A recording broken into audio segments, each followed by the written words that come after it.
కార్ని గుద్దినా గుద్దేస్తాడు. వెనకెళ్ళండి. చిచి, వాడికి భయపడి నేను వెనక్కి వెళ్ళాలా? అది జరిగే పనే కాదు. ఇక్కడే ఉంటే వాడు కారుతో గుద్దేస్తాడండి. అమ్మో, ఏ కాలో చెయ్యో విరిగిపోద్ది. ముందు కారు వెనక్కి తీయండి. అమ్మో, తీయండి.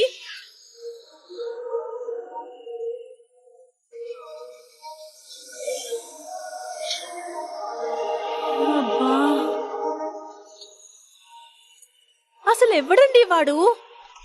వాడు మీకు తెలుసా? తెలుసు. ఈ మధ్య కొత్తగా ఛాంబర్ ఆఫ్ కామర్స్ లో చేరాడు. వచ్చి రాగానే మీ అన్నయ్యకి వాడికి మధ్య ఒక చిన్న గొడవ జరిగింది. అవునా? మా అన్నయ్యని ఎదిరించాడా? అసలు మా అన్నయ్య మాటకి ఎదురు చెప్తే ఊరుకోడే. అదే విచిత్రం. వాడి ముందు కోపడినా తర్వాత వాడి గురించి చాలా గొప్పగా మాట్లాడాడు. వీడిని ఇలాగే వదిలేస్తే ఏదో ఒక రోజు ఖచ్చితంగా మనకి పోటీ అవుతాడు. తర్వాత నాకు బిజినెస్ లో మొగుడవుతాడు. అందుకే అవకాశం దొరికినప్పుడు వాడిని తొక్కేయాలి. సరే, వాడి సంగతి తర్వాత కానీ ముందు నాకు పార్టీకి టైం అవుతుంది. పోనీయండి.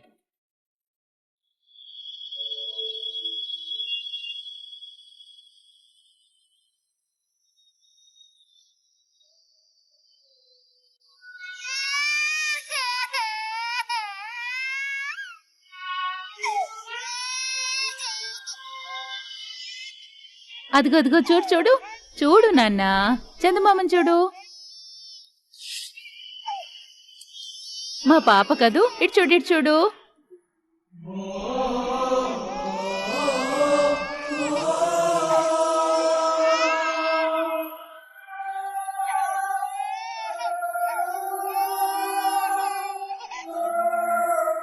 ఏమ్మా, ఒకసారి ఇలా రండి.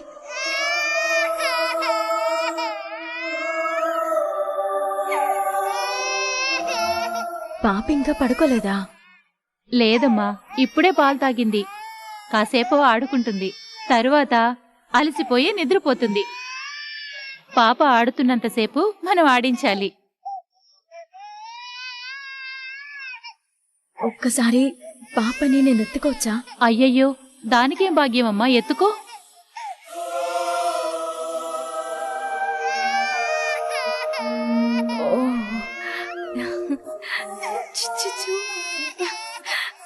ఓ తల్లి, ఏంటమ్మా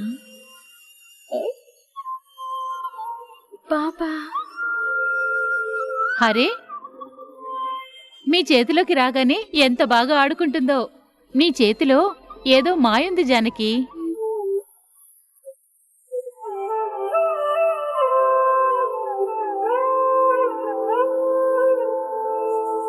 నువ్విప్పుడు తల్లివి కాబోతున్నావు కదా.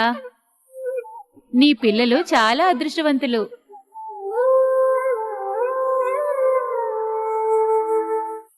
పాపని పడుకోబెట్టాలి. వెళ్తానమ్మా.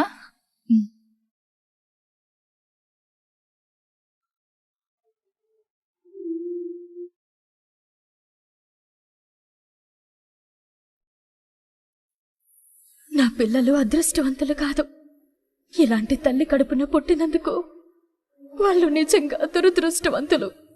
కనీసం వాళ్ళకి జన్మనిచ్చే అదృష్టం కూడా లేకుండా పోయింది.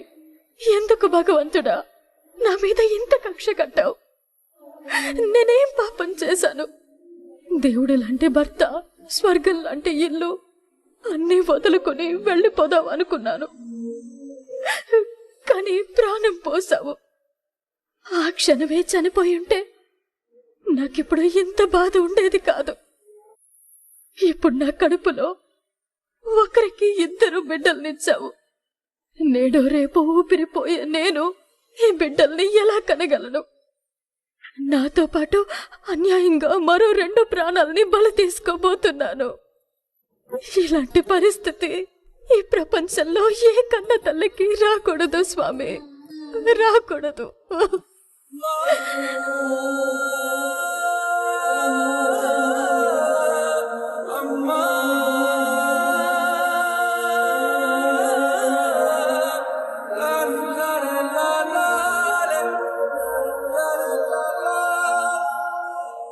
జానకి,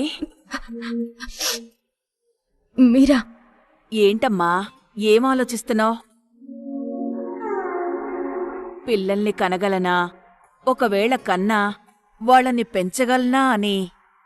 అప్పటి వరకు నా పరిస్థితి ఎలా ఉంటుందో ఏమిటోనని నువ్వు భయపడుతున్నావు కదూ?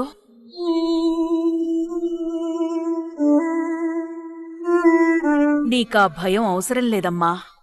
నిన్ను ఎలాగైనా కాపాడాలని నేను నిర్ణయం తీసుకున్నాను.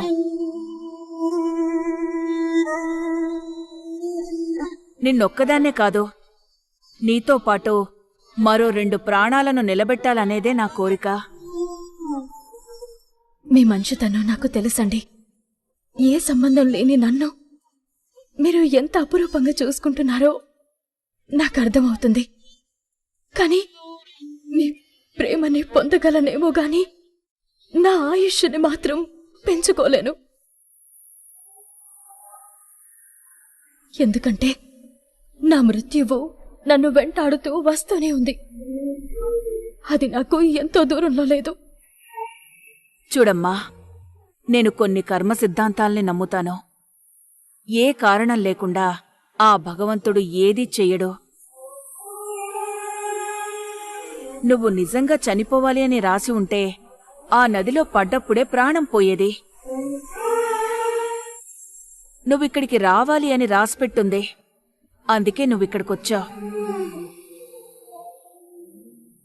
నీ కడుపున పుట్టాలి అని ఆ పిల్లల నుదుటిన ఆ బ్రహ్మదేవుడు ఎప్పుడో రాసిపెట్టాడో. అందుకే నీ ఆరోగ్యంతో సంబంధం లేకుండా వాళ్ళు నీ కడుపున పుట్టబోతున్నారు. ఏమో, నీ బిడ్డల అదృష్టం కొద్దీ నీ ఆయుష్ పెరగచ్చేమో. నాకంత ఆశ లేదు. నీకా ఆశ లేకపోవచ్చు, కాని ఆ పిల్లల్ని పెంచాల్సిన బాధ్యత నీమీదే ఉంది. రుణానబంధ రూపేణ పశుపత్ని సూతాలయ అంటారు. ఏ రుణాలు లేకుండా ఏ బిడ్డ మన కడుపున పడదో. 23 ఏళ్లుగా కన్నబిడ్డ కోసం ఎదురుచూస్తున్న ఒక తల్లిగా చెప్తున్నాను. ఆ రుణానుబంధం లేకపోతే భగవంతుడు మనల్ని ఈ భూమి మీద ఒక్క నిమిషం కూడా ఉండనివ్వడమ్మా. నీకు నమ్మకం లేదేమో, కాని మాకు నమ్మకం ఉంది. ఖచ్చితంగా నిన్ను ఆ బిడ్డల్ని నేను కాపాడతాను. ధైర్యంగా ఉండమ్మా. ఇంకేమైంది? ఇంకా ఎందుకలా ఉంటున్నావు? నిన్ను కాపాడతాను, నీ గురించి అంతా చూసుకుంటానని మా కౌసల్యమ్మగారు చెప్పారు కదా. ఇంకా ఎందుకు నీకా దిగులు? కాస్త నవ్వుతూ ఉండు. ఎప్పుడు చూసినా అలా బాధపడుతూ ఉండకు. శాంతమ్మా. అర్థమైందమ్మా. శాంతంగా ఉండాలి, అంతే కదా?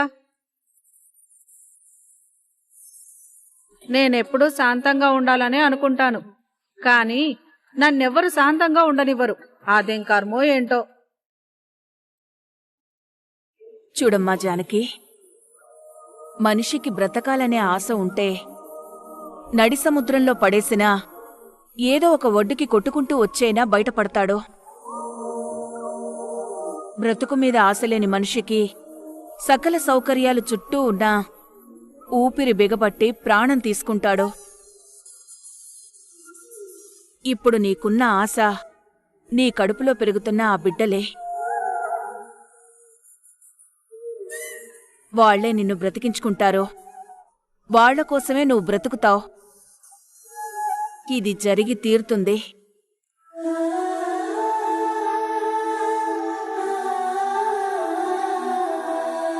ధైర్యంగా ఉండమ్మా.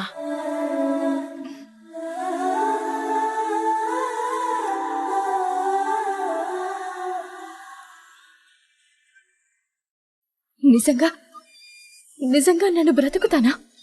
నేను బ్రతికి నా బిడ్డల్ని ఆయనకి చూపించగలుగుతానా? 2 కవల పిల్లల్ని తీసుకుని ఆయన ముందు నిలబడితే ఆయన కళ్ళల్లో కనిపించే ఆనందం నేను చూడగలుగుతానా? భగవంతుడా,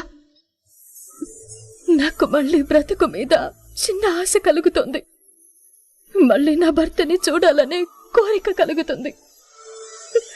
కనీసం ఆయన గొంతైనా వినాలి.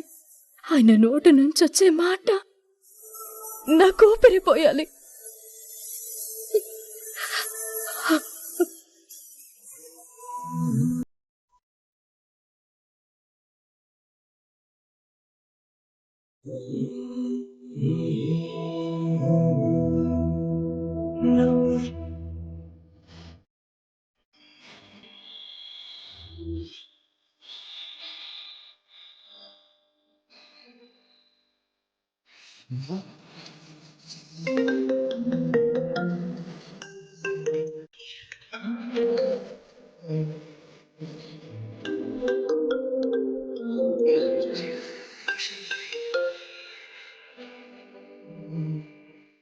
Hello,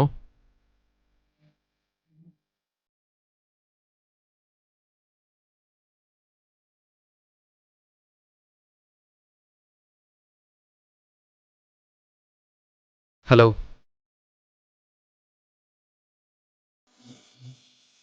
hello. నువ్వున్న మదిలో ఈ గుండె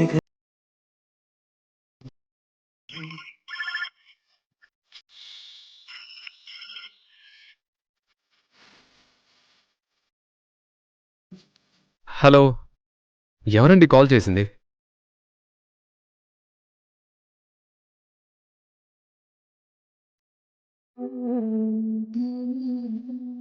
హలో,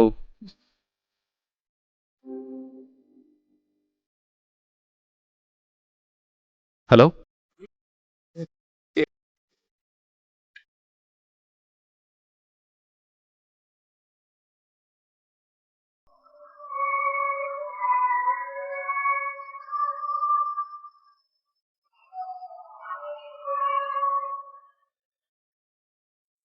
ఏం కావాలి? నువ్వే కావాలి, దిగు.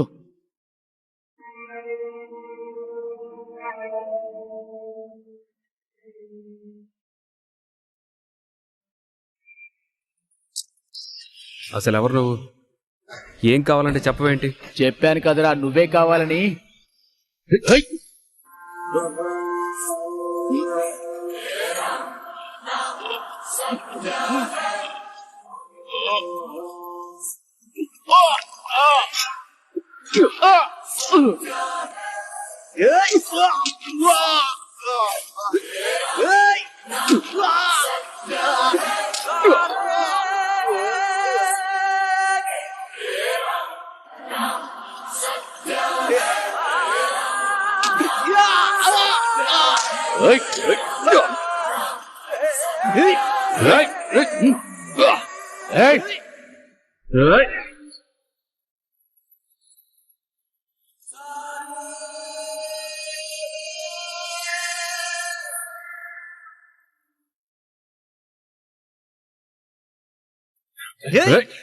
అరా ఎల్లేసాయి.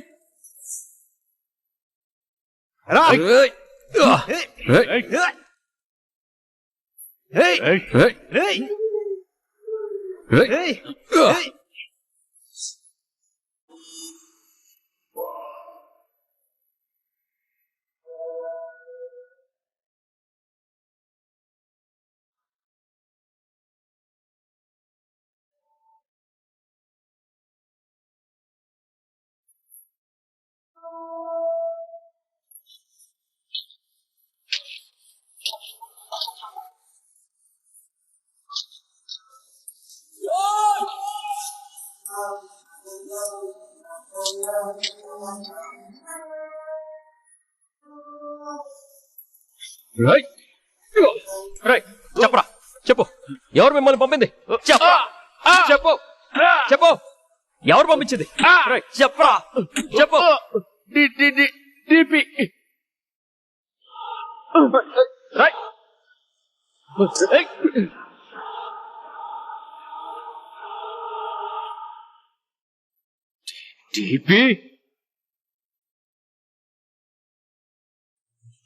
అనే అనే నీకేం కాలేదుగా? నా జీవితంలో ఏది జరగకూడదో అదే జరిగిందిరా. ప్రాణమే నాకు దూరం అయింది. ఇప్పుడు నాకేం జరిగితే ఏంటి? అన్నయ్య రేయ్ ఆదిత్య, దయచేసి నన్ను అలా పిలవకరా. సీత నాకు దూరం చేసింది నువ్వేరా. సీత చెప్పిన మాటకి కట్టుబడి ఇప్పుడు నీతో మాట్లాడుతున్నాను, కానీ లేదంటే నీ మొహం చూడడం కూడా నాకు ఇష్టం లేదు. అనవసరంగా రౌడీలు నన్ను చంపకుండా ఆపావు. వాళ్ళను చంపేసినా బాగుండేదేమో. అంత మాట అనకన్నయ్య. నీకేదనైతే నేను తట్టుకోలేను అన్నయ్య. రేయ్, నువ్వెప్పుడో చంపేశావురా. ఇప్పుడు కొత్తగా నా ప్రాణం పోయేది ఏమీ లేదు. సీతతో పాటే నా ప్రాణం ఎప్పుడో పోయి. అన్నయ్య రేయ్ పోరా.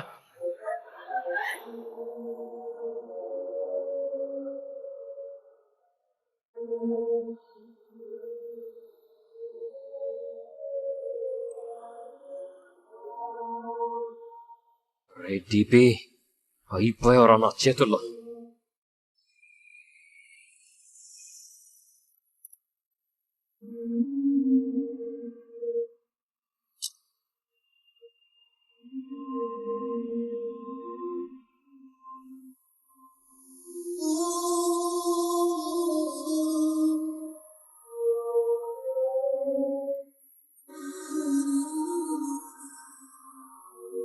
హాయ్ జానకి, లోపలికి రావచ్చా?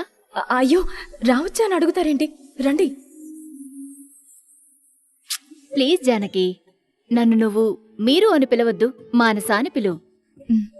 నీ రూమ్ కాసేపు నాకు హ్యాండ్ ఓవర్ చేస్తావా? చిన్న చిన్న చేంజెస్ చేయాలి. ఇది నా రూమ్ ఏం కాదు, అందరిది. నీ ఇష్టం వచ్చినట్టు చేసుకో మానస. That's good. ఎప్పుడు ఇలాగే పిలవాలి.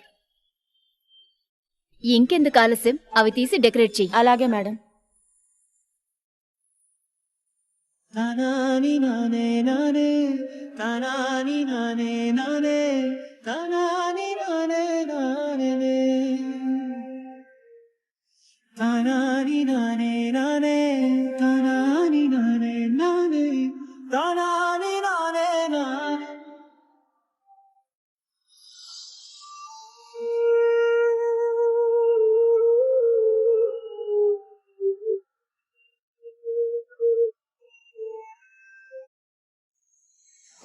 సరే, నువ్వు బయట వెయిట్ చెయ్యి. అలాగే మేడం.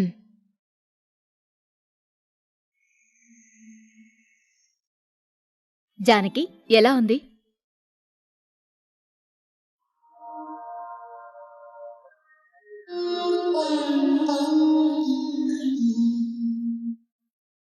చాలా బాగుంది, కానీ ఇదంతా ఎందుకు? నీకోసమే. ఇప్పుడు నీ మనసుకి ప్రశాంతత అవసరం. ఎక్కడ చూసినా పాజిటివ్ వైబ్స్ ఉండాలి. అప్పుడే నీకు, నీ కడుపులో పెరిగే బేబీస్కి చాలా బాగుంటుంది. ఏంటి అలా నవ్వుతున్నావు? నా గురించి నీకు తెలుసు కదా. నువ్వొక్క డాక్టర్గా చెప్పు, నేను బ్రతకడం జరిగే పనేనా మానసా? ఈ పిల్లలకి జన్మనిచ్చేంత ఆయుష్ కూడా నాకు లేదని నీకు బాగా తెలుసు. అయినా సరే ఈ ఏర్పాట్లు చేయడం చూస్తుంటే నాకు నవ్వొస్తుంది. చూడు జానకి, నేను డాక్టర్ని కాబట్టే చెప్తున్నాను. నువ్వు నీ బిడ్డలకి జన్మనిస్తావు. ఏదో ఒక రకంగా నీకు నేను ఆయుష్ పెంచే మార్గం వెతుకుతున్నాను. అది జరగని పని. నీకు తెలిసినంత బాగా నాకు తెలియకపోయినా కొంతైనా తెలుసు మానసా. నేను బ్రతకడం చాలా కష్టం. పోయే ముందు అన్ని బంధాలు తెంపుకుని ప్రశాంతంగా వెళ్ళిపోదాం అనుకుంటే ఇదిగో ఈ బంధం ఏర్పడింది. ఇది లేకుండా ఉంటే ప్రశాంతంగా కన్ను మూసేదాన్ని. జానకి, మనము చాలా అనుకుంటాం, కాని ఆ దేవుడున్నాడే, ఆయన ఏదనుకుంటే అదే చేస్తాడు. మా అత్తయ్య గురించి నీకు తెలీదా? తను చాలా పట్టుదలగల మనిషి. నీ విషయంలో తను చాలా సీరియస్గా ఉంది. ఎలాగైనా నిన్ను బ్రతికించాలి అని చాలా ప్రయత్నం చేస్తుంది. మా అత్తయ్య అనుకుంది అంటే ఏదైనా చేసి తీరుతుంది. అర్థమైందా? Take rest. వస్తాను జానకి. వెళ్ళొస్తాను.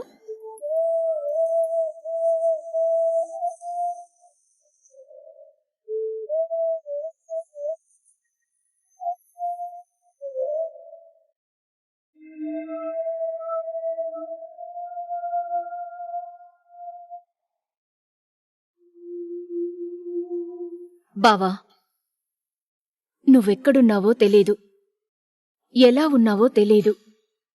నువ్వు రావాలి అని అత్తయ్య చాలా ఎదురుచూస్తుంది. అత్తయ్య ఒక్కతే కాదు బావా, ఇక్కడ అందరం నీ రాక కోసం ఎదురుచూస్తున్నారు. నీకోసం అత్తయ్య ఎన్ని గొప్ప పనులు చేస్తుందో చూడు.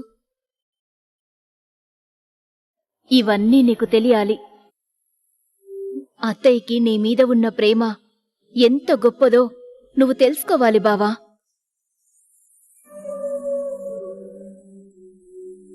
అన్నట్టు బావా, ఈరోజు అత్తయ్య జానకిని ఎలాగైనా బ్రతికించాలి అని నిర్ణయం తీసుకుంది తెలుసా?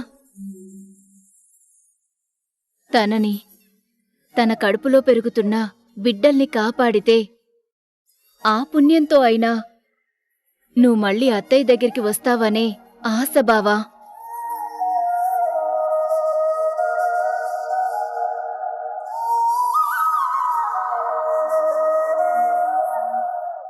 నన్నెవరో చంపాలని చూశారు తాతయ్య.